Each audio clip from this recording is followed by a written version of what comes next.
Constituição de 88. Quanto a outras características importantes, aí eu deixo para que em outras edições futuras do programa Prova Final, a gente aborde, ou você, nos seus estudos, verifica instituto por instituto da Constituição de 1988. Vamos a mais uma pergunta? Meus queridos amigos, vamos ouvir o que os alunos de todo o Brasil têm a indagar? Vamos a ela. Pergunte ao professor.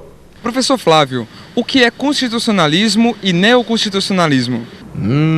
Que pergunta importante. O que é constitucionalismo? Bem, constitucionalismo nada mais é do que um movimento jurídico e político para a edição de uma Constituição. Cada país teve esse movimento um pouco mais cedo, um pouco mais tarde, mas esse movimento buscando uma Constituição escrita. Esse movimento buscando uma lei que limitasse o poder do Estado. Isso, meus queridos amigos, é constitucionalismo. Esse movimento jurídico e político para a edição de uma Constituição. Como eu havia mencionado no primeiro bloco desse programa, o grande marco histórico do constitucionalismo foi a Revolução Francesa de 1789 e as constituições norte-americana e francesa que foram editadas nessa mesma época. Mas me foi perguntado também o seguinte: o que é neoconstitucionalismo? Algo que alguns concursos também têm perguntado, o neoconstitucionalismo. E olha, meus queridos amigos, o neoconstitucionalismo é uma etapa adiante, uma etapa que surgiu depois do constitucionalismo. Atualmente nós estamos vivendo no neoconstitucionalismo. O neoconstitucionalismo começou a ser mencionado depois da Segunda Guerra Mundial. Depois da Segunda Guerra Mundial começou-se a falar de neoconstitucionalismo.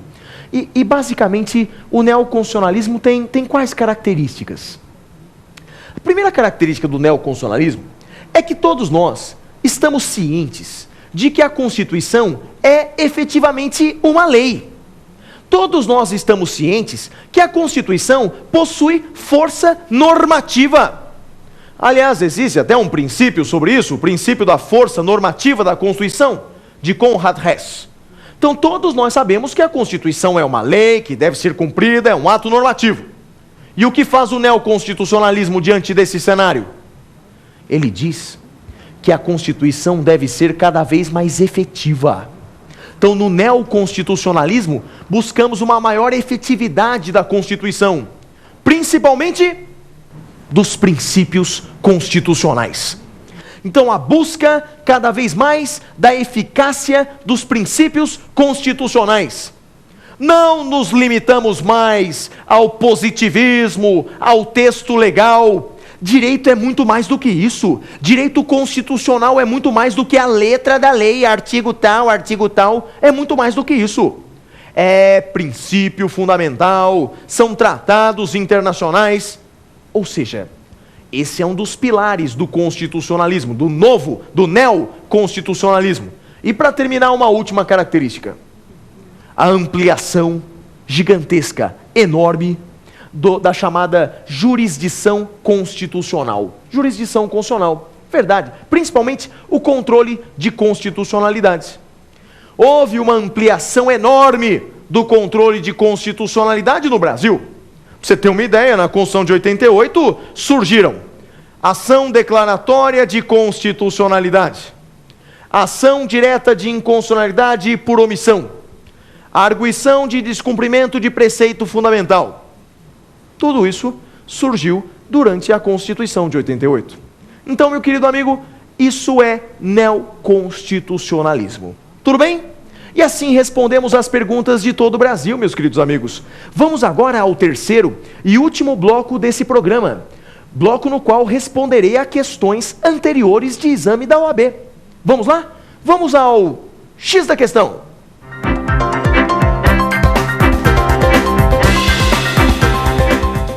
Pois bem, meus queridos amigos, chegamos então ao último bloco do programa de hoje. O bloco intitulado O X da Questão.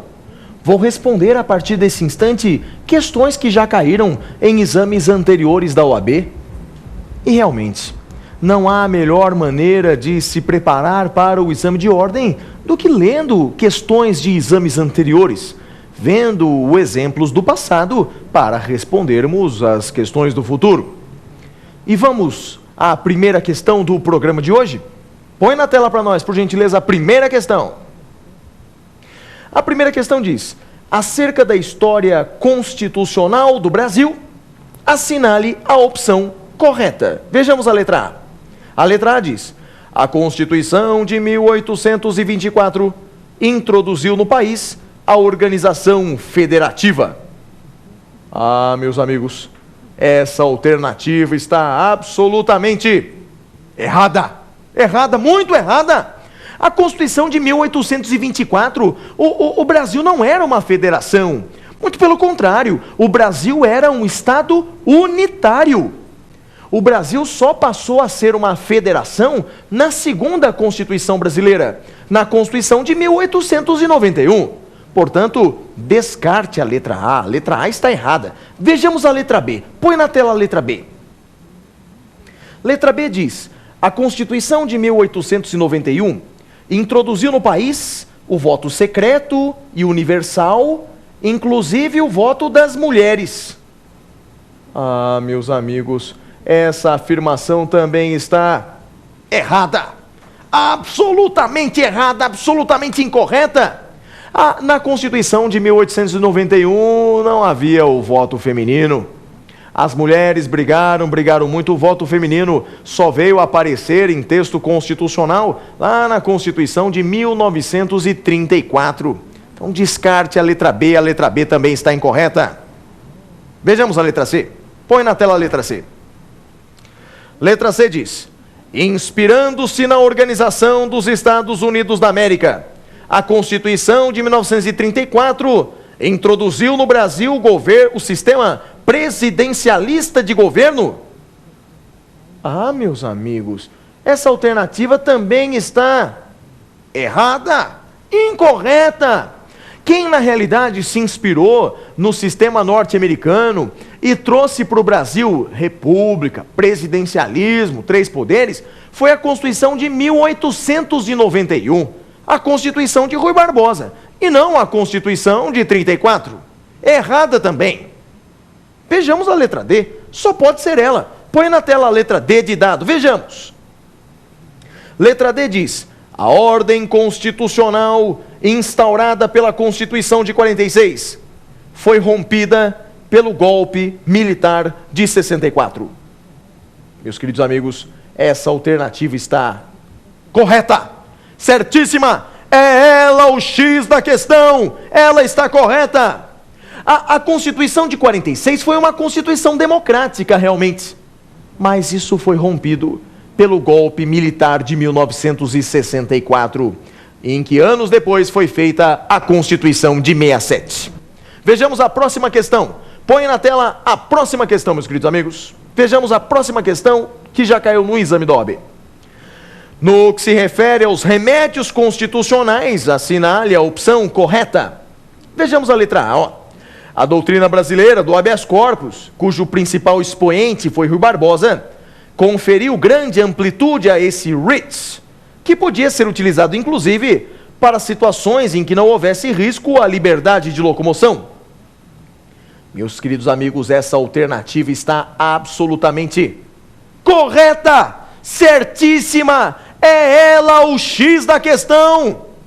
Como nós sabemos, a teoria brasileira do habeas corpus diz respeito à Constituição de 1891, criada por Rui Barbosa, e diz que o habeas corpus serve para tutelar quaisquer direitos, e não só a liberdade de locomoção. É bem verdade que isso só estava na Constituição de 1891, mas essa é a teoria brasileira do habeas corpus. Vamos ver as outras alternativas, porque estão erradas? Põe na tela a letra B, por favor. Letra B diz: o habeas data pode ser impetrado ao Poder Judiciário, independentemente de prévio requerimento na esfera administrativa. Meus amigos, essa alternativa está errada. Segundo a súmula 2 do STJ, para se impetrar habeas data, é necessária a busca na via administrativa. Descarte então a letra B. Vejamos a letra C. Põe na tela para nós a letra C.